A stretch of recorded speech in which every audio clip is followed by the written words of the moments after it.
Hey, good morning, everyone. Brian Hoops here, Midwest Market Solutions Market Insider TV. This is our opening commentary, and it is Thursday morning. It's October the 17th. Good morning. We're going to look at our trading day ahead.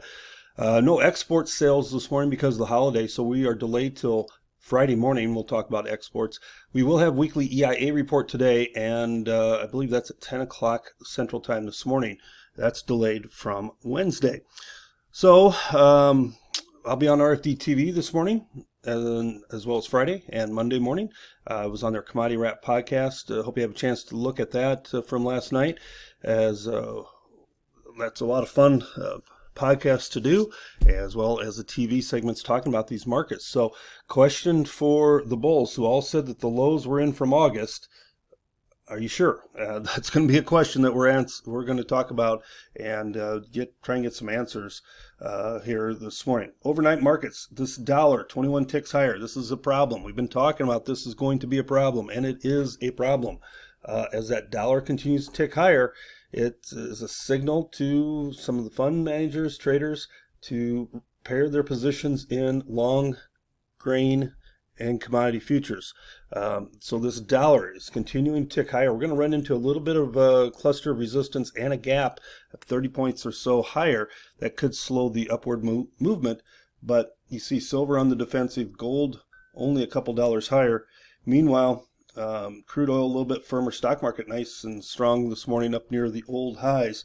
Then you have the grains down 1 3/4 in the corn, 7.5 in Jan beans, meals slightly lower, and wheat 2.5 to 3 3/4 lower overnight. So let's get into our slide presentation here, talk about these markets and what we expect today.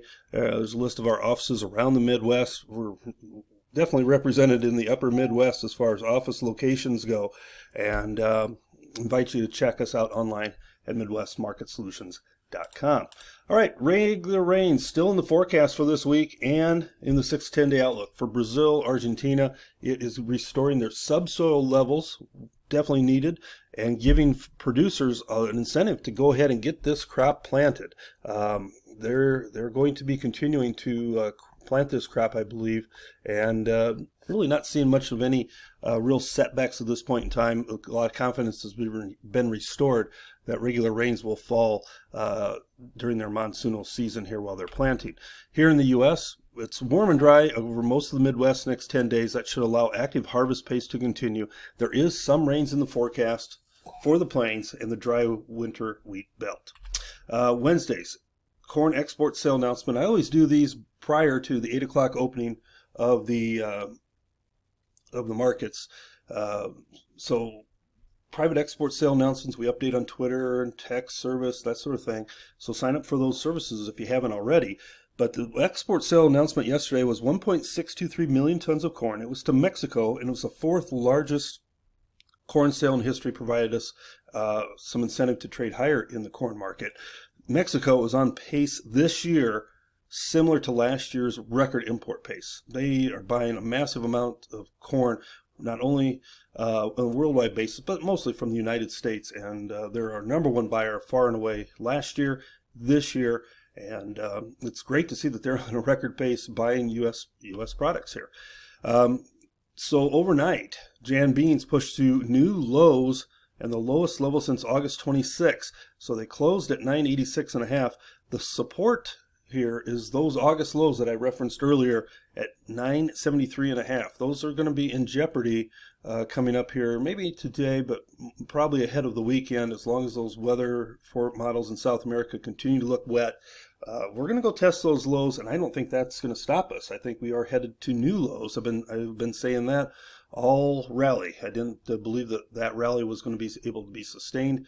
I've had clients ask, what's the downside risk here? Is it much more than this? I think there's substantial downside risk when you talk about 480 million bushels more supply of soybeans this year in the United States than last year, and a much, much bigger crop in Brazil and Argentina than a year ago. January beans have closed lower 7 out of the last 9 sessions. December corn, 7 out of the last 10 sessions they've closed lower. So we're still a little bit oversold. Beans were closed low yesterday, so we haven't had any type of a recovery to give us a relief like we saw in corn yesterday. So technically we still are on the defensive here, but fundamentals, technicals lining up to push us lower in corn and beans. No cash cattle trade yet this week. Bids are very scarce across the country. Asking prices 189 to 190 in the Southern Plains. We did see October futures trade a little higher yesterday, 187. So it's dialing in at least 187 trade. 188 to 189 is certainly in the cards. And if we get that type of trade, then we would not really see much in the way of concerns about deliveries. All right, let's sign off here and see what gives us for the rest of the day. Hope you have a chance to tune in RFD TV. Sign up for our text message service, Twitter feed, as well as our YouTube channel. This has been Brian Hoops. Have a great day and good luck and good trading.